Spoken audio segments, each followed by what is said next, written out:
And welcome back to Sunday Sound Off. Our first hot topic of the night. Looked like an ACL for Macklin. Turns out it's a high ankle sprain. Better diagnosis, but still something that could keep him out of Sunday's game. Tim, if he can't go, how much of an effect will it have? Well, if it's a high ankle sprain, I don't think he's going to go. That high ankle sprain knocked me out of 200 and some games played and knocked me out of contention for that. So, one of the things that you always have to worry about when you lose a wide receiver like a Macklin is now they're going to stack the box. They're going to make it harder for you to run the ball. They're going to say, hey, beat us with Wilson, beat us with Conley, but we're not going to let you run the ball. We're going to stack it up. We're going to get guys up on the line of scrimmage, and we're going to come after you, and that's going to make it more difficult. I like Kelsey. I think Kelsey's going to have a big game, but the young wide receiver and Conley has to step up, and Wilson has to step up, and the rest of the crew has to step up. Just like Steven said a little bit earlier, though, this team has been able to rally when they lose some of their great players, and I expect them to do it this week.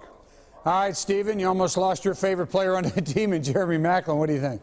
Well, with the Bill Belichick coach defense, what they do so well is they'll take the best option, the best weapon away. And when you've got Macklin and Kelsey, that at least it makes them decide who they're going to double, who they're going to try to take away, and someone is going to be available for Alex Smith to target. Without Jeremy Macklin, they'll take Travis Kelsey away. So like Timmy said, it's going to depend on Chris Conley and Albert Wilson and Spencer Ware and Charkandrick West out of the backfield. Those guys have to step up if indeed Macklin doesn't play on Saturday. Soren? I think it hurts their chances a lot. Look, if Jeremy Macklin were healthy and going to play in this game, I would love the Chiefs' chances to go up there and get a win. As it is, I think it comes right down to the wire, like I said earlier. But, the good news is it's not going to be career-ending, which is what a lot of us feared. And so that $55 million contract has a chance to still pay big dividends in the future. But for this game, I think it just puts more pressure on the Chiefs' better side of the ball, and that's their defense. They're going to have to play big. They're going to have to force turnovers. It's what they did against Houston. I don't think they're going to force 5 turnovers like they did against the Texans, but that's going to be the game plan. So, look, Alex Smith's probably going to need to run again for 30, 40 yards, not have his big run called back like it was against Houston. But I think it's all about the Chiefs' defense coming into this game. All right, here's our second hot topic of the evening. The Chiefs scored 30 against the Texans defense, but, man, I tell you what, it should have been 24-0 at halftime. Could have scored a lot more with all those turnovers the defense gave them. You worried about the offensive production going into New England? Steven? No, you can go back to 2 bad throws from Alex Smith in the first half that cost the Chiefs 10 to 14 points.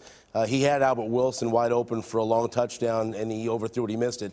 And then the bad pass to Macklin threw behind him that resulted in the interception. They were already in field goal territory, and Cairo Santos was on Saturday, and that could have been a touchdown or at least a field goal. So right there, you make 2 better passes, and that's 10 points. That's correctable. But you do have to capitalize. You can't settle for 3 points off the turnovers. You have to score touchdowns against the Patriots and Tom Brady to beat them.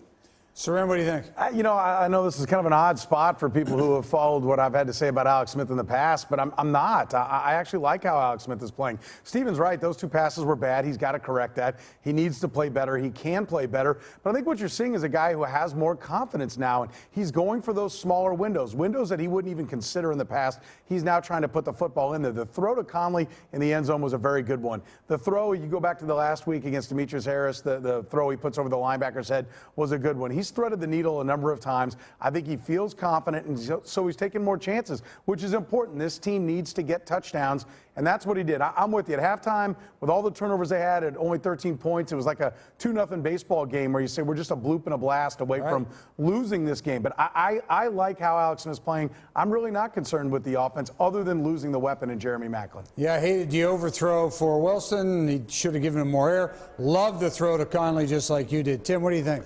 All those are great points, but the one thing you got to remember is J.J. Watt was the guy they had to stop. If you watched him in the first half, they kept a tight end in. They actually put 2 tight ends over at his side. When he flipped over, the back went that way. The tight end would switch over, and he would take him out. So eventually, they had to kind of break away, and, hey, we got to make some plays, and we have to put our offensive tackles one-on-one with J.J. Watt. When they did that, he got some pressure and got a sack. Then he eventually got hurt, and then in the second half, when he was gone, they were able to open everything up and let things kind of flow a little bit like they wanted to do a little bit earlier. But you had to take care of J.J. Watt. They tried to take care of him. They ran at him. They had some success, but he's a good football player. So the plan was to make sure to limit him, and when they limited him, took away one of their weapons or 2 of their weapons, and that'll hamper your, it's like having one hand tied behind your back when you're trying to call offensive plays. Okay, we're going to get to the really hot topic right now. The Chiefs' defense has been incredible during this entire run.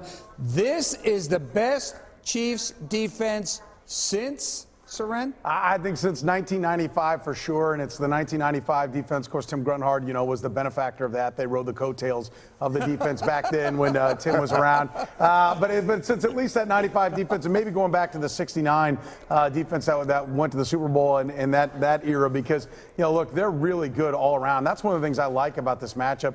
Patriots are banged up. They've lost one tackle. Another tackle's hurt. We mentioned a couple of running backs are gone. Julian Edelman's coming back. But the one thing they got to take away is this drag route that they run to Edelman, and he'll come across underneath, and they just do it time and time again. They've got to figure out a way to take that away from the New England Patriots, because it really is what he checks down to all the time. So, look, they've got good pressure from the defensive line. The linebackers can get after you. They've got great cover corners. I think this is the best Chiefs defense. It's one of them that we talk about as far as the 2 or 3 best in the history of this franchise. Tim, what do you think? You've been out there a lot. You know this team really well. Into history, what do you think? I don't know how Sren would know that. He was going to get a hot dog when the defense was on the field. But in 1997, I think that was the best defense. They went 10 games in the second half without giving up a touchdown. I think they gave up 232 points that year, and it was maybe it was the record for the Kansas City Chiefs organization. So 97 was a great defense, and you're exactly right. We were benefactors of that great defense in 97, although we didn't take advantage of it in the playoffs. But the 97 defense, if you look at all the stats, they broke 2 records that year. That's awesome. Steven? I'm going to go with 97. You remember the 97 defense held John Elway-led Denver Broncos offense to 14 points in that playoff loss. It wasn't their fault that they lost in the playoffs. It was the inability to score in 95 and in 97. Sorry, Timmy. But you know what? You were a hell of a football player, and I love you. Okay, you're blaming Timmy for that. Is that what you're blaming? Thanks. Just blame the 90s on me, guys. Yeah. Thank you very much. Good. A whole decade, we'll take it. There's no problem there. It's been 22 years because Grunny was playing. Okay, up next, we're going to get some final thoughts from the panel. It's their time to sound off on anything that's on their minds. You're watching Sunday Sound Off.